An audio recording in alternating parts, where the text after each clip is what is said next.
Du génie et de la créativité, certains Burkinabés l'ont dans l'âme.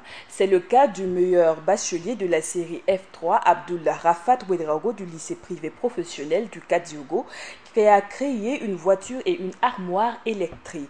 Également, 159 migrants burkinabés ont décidé de regagner volontairement la mère patrie. Pour décrypter toutes ces actualités, je reçois sur ce plateau pour l'édito Madame Mouniratou Guiro-Lougué. Bonjour et bienvenue.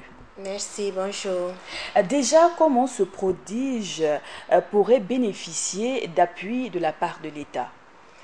Il pourrait bénéficier d'appui de la part de l'État dans la mesure où cet État-là qui est censé coiffer tout le monde devrait vraiment l'accompagner parce que c'est une personne qui a du talent et il a eu à le démontrer lors de cette exposition-là. C'est une personne qui a eu à inventer un véhicule tout en étant déjà sur les bancs.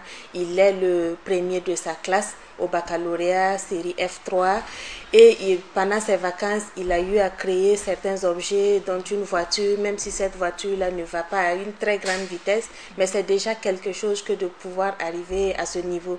Il a eu à créer une armoire électrique, des rideaux à partir de sa chambre qu'il peut tirer avec l'électricité et autres.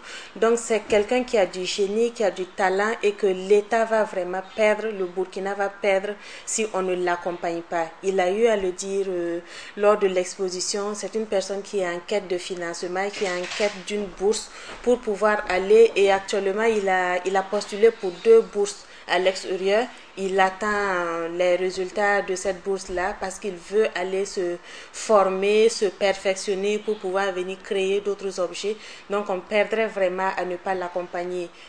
À la place de ces personnes-là qui sont les décideurs de notre pays, on aurait très facilement accompagné cette personne. On n'allait même pas le perdre de vue. C'est de le pousser, de le financer, d'y mettre les moyens qu'il faut et de l'accompagner, de l'accompagner dans les meilleures écoles au niveau de l'international, qu'il aille vraiment se perfectionner et qu'il puisse revenir servir pour son pays, créer d'autres objets. Il a dit, son rêve, c'est de pouvoir inventer un autre véhicule, une autre voiture encore plus grande et plus performante. Et cette personne qu'on voit aujourd'hui, si réellement on arrive à l'accompagner, il va revenir avec ces résultats-là. Surtout vu que l'on est dans un monde où l'on valorise beaucoup plus les énergies alternatives et renouvelables. Bien sûr. C'est une personne, ces genres de véhicules, c'est ce qui est en train d'émerger actuellement au niveau de l'international, des véhicules qui fonctionnent avec l'électricité, des véhicules qui polluent le moins possible. Et lui, il a réussi à créer, à venir avec quelque chose d'original et c'est bien qu'on puisse l'accompagner dans ce sens. Et c'est aussi l'occasion d'interpeller toutes ces personnes-là, tous ces jeunes, ces élèves. Lui, il l'a dit lors de l'exposition, c'est le fruit de son travail pendant ses vacances scolaires, c'est quelque chose qui est bien. Il y a des gens qui choisissent d'aller faire la fête pendant les vacances, de dormir, de faire la grasse matinée, de voyager. Lui, il a choisi de travailler, il a choisi de créer et le fruit, il est là, il est indiscutable. Donc, c'est le lieu d'interpeller toutes ces personnes-là. Les vacances, c'est vrai, c'est une période de repos, mais aussi c'est une période que tous ces jeunes-là peuvent saisir, des opportunités qu'ils peuvent saisir pour travailler sur eux-mêmes et pouvoir faire sortir quelque chose qui serait bénéfique. Et c'est aussi la preuve que les jeunes burkinabés, ils ont quelque chose dans la tête, ils ont du talent pourvu qu'on puisse les accompagner. Lui, il n'avait pas d'accompagnement, il a pu faire ressortir quelque chose. Donc, du moment où on peut les accompagner avec les fonds nécessaires, que ce ne soit pas tous ces fonds fictifs dont on parle généralement, on dit il y a des fonds pour les jeunes, il y a des fonds pour les femmes, les gens postulent, on sélectionne certaines personnes et finalement, c'est un tout petit nombre restreint qui bénéficient de ces fonds et finalement on ne sait même pas où est-ce que cet argent entre.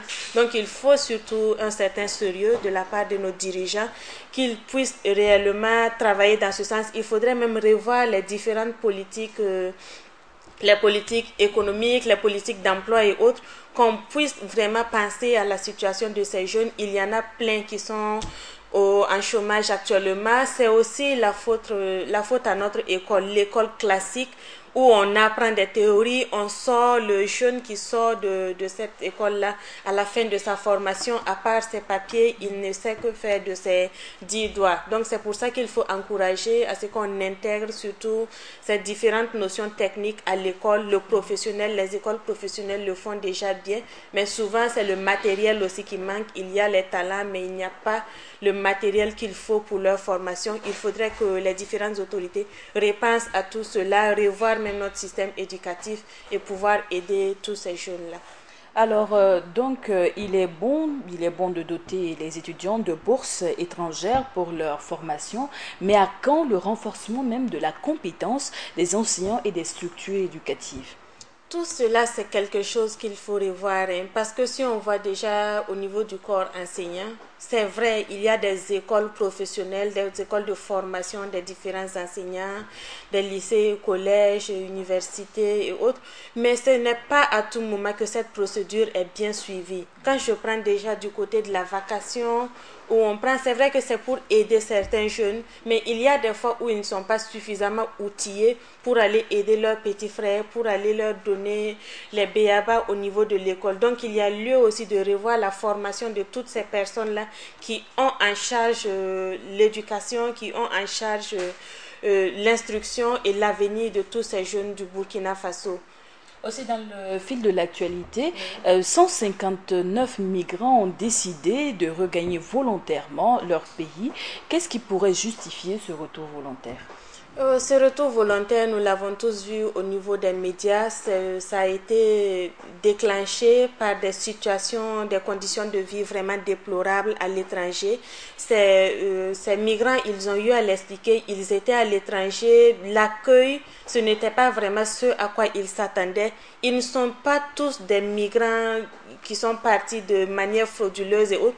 Il y en a qui sont partis même en avion. Il y a un qui a témoigné, il dit que il est parti, il avait son passeport, quand ils sortent dans la rue pour chercher des emplois, on les traque dans la rue pendant qu'ils sont en train de chercher des emplois, on les embarque, on les emprisonne pendant plusieurs jours, on les maltraite, même ils sont en quête de travail, souvent ils ont la compétence mais ils n'ont pas le travail auquel ils aspirent, donc souvent ils sont sous-employés, ils sont sous-exploités au niveau de l'extérieur et toutes ces conditions de vie réunies, que ce soit les conditions de vie même qui ne soient pas bien appropriées et aussi côté sécuritaire où ils ne se sentaient pas vraiment protégés.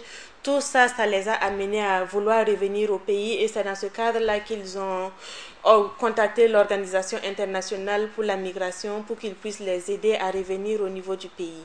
Justement, vous parlez de l'OIM qui a bien voulu doter ces migrants avec l'accompagnement de l'Union européenne d'une enveloppe d'à peu près 600 000 francs. Qu'est-ce que l'État burkinabé pourrait faire en termes d'accompagnement pour ces migrants?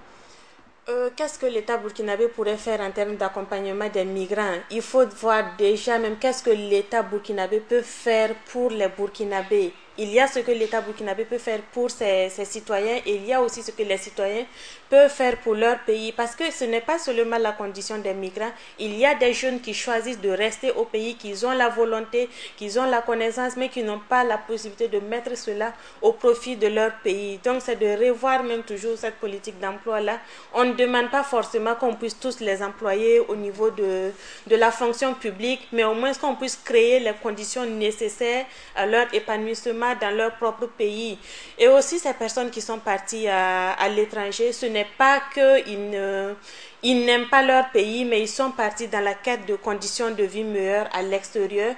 Donc ce que l'État peut faire déjà, c'est à travers nos différentes ambassades, nos consulats qui sont au niveau de l'international, il faut qu'ils puissent aider nos compatriotes, qu'ils puissent les appuyer en cas de besoin à l'extérieur, sinon ce n'est pas intéressant qu'ils quittent leur pays et qu'ils se retrouvent livrés à eux-mêmes dans un autre pays. Ça, ce n'est pas vraiment l'idéal. Donc l'idéal, c'est de pouvoir les accompagner à l'extérieur, de les épauler, de venir à leur secours quand ils ont des problèmes. Mais pour cela, il faudrait aussi que nos compatriotes puissent aller se déclarer dans les différentes représentations du Burkina à l'extérieur. Parce qu'il y en a qui partent, qui ne se signalent pas, on n'est même pas au courant d'eux. Et pour cela aussi, il faut partir dans les conditions qu'il faut. Il faut respecter les normes, avoir tous ces papiers en règle pour partir et ne pas se cacher pour aller de façon clandestine. Donc tout ça, ce sont des conditions. Mais il faudrait voir aussi il faudrait dire à tous ces jeunes-là, l'avenir, ce n'est pas forcément à l'extérieur. Hein. On peut bâtir son avenir en restant dans son pays, pour peu qu'on s'y donne à fond, mais ils ont surtout besoin d'espoir, ils ont besoin d'accompagnement et autres. Et aussi pour ces personnes qui reviennent là, il faudrait qu'on leur réserve un accueil chaleureux. C'est le lieu de saluer l'action de l'OIM qui les a accompagnés et qui a choisi aussi d'accompagner quelques-uns d'entre eux pour leur permettre de démarrer une activité. Mais il faut que nous, Burkinabés, qui sommes restés au pays, nous puissions bien les accueillir. Il ne faudrait pas qu'ils se sentent frustrés quand ils sont en train de venir. Il faut qu'ils sachent qu'ils sont vraiment chez eux et qu'on puisse leur faire de la place. Merci beaucoup, Madame Mouniratou Guiro-Lougué. Merci d'avoir partagé votre avis concernant ces différentes actualités, à savoir la créativité au sein des différents lycées et collèges de formation professionnelle et aussi le retour volontaire de migrants burkinabés. C'est tout pour l'édito du jour, édito que vous pourrez retrouver sur la page Facebook de Burkina Info.